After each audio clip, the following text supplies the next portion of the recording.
pagpasok natin doon, bawal po tayong tumayo.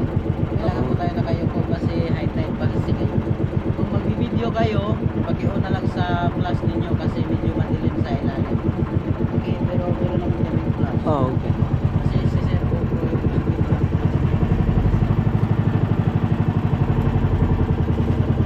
Okay, kapag mamaya pag-uwi natin, kasi low tide ngayon, bili ko na lang yung mag-video ninyo malakas.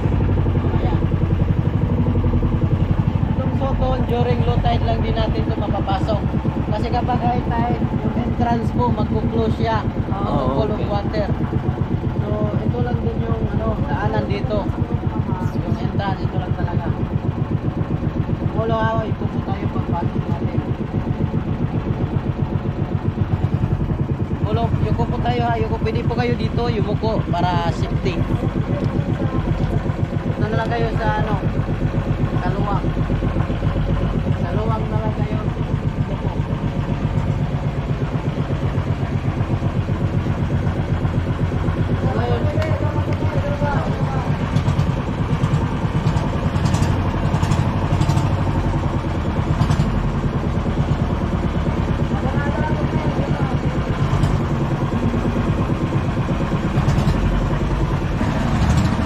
Hi guys, welcome to my vlog.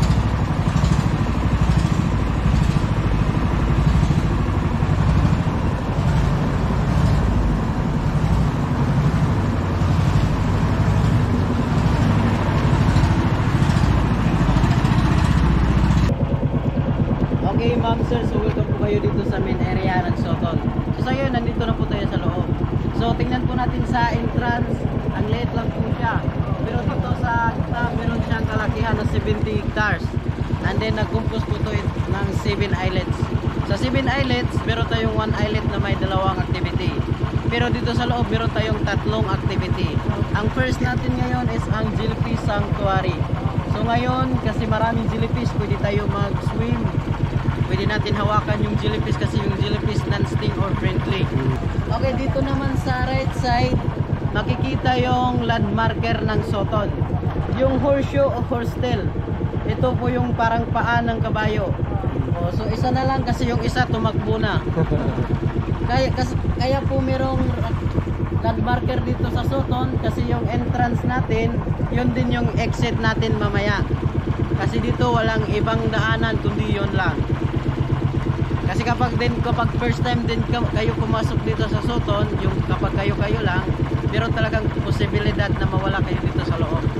Kasi yung mga side by side ng mga islets or mga magkapareho lang. Oh.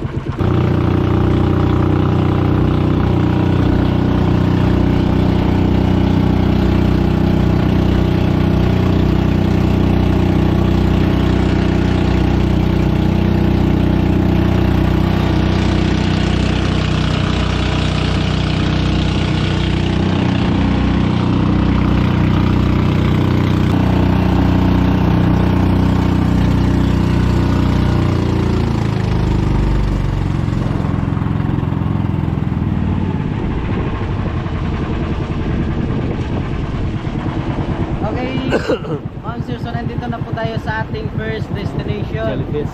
Or first activity, yung jellyfish area. Yun po yung mga jellyfish. Para po siya nating tingnan na mga dahon. Pero dahon talaga yan. Ayun po, marami. Moving dahon. So ito, pwede natin to hawakan. Kasi mga non-sting po to. Wow. Ayun mga lilit. So ngayon, swerte kayo kasi season ngayon ng jellyfish. Maraming jellyfish ngayon. That's good. Malalim. Malalim po ma'am. Meron naman kayong life vest. Lulutang naman kayo. You float. Dito, magsabi lang kayo kung gusto nyong magpa-video underwater kasi pwede naman kami maka-video sa ilalim. Kasi may GoPro kayo, maganda po mag-underwater video. Okay, pupils. Ilang minutes tayo dito? Mga 15 na sir, 20 to 15.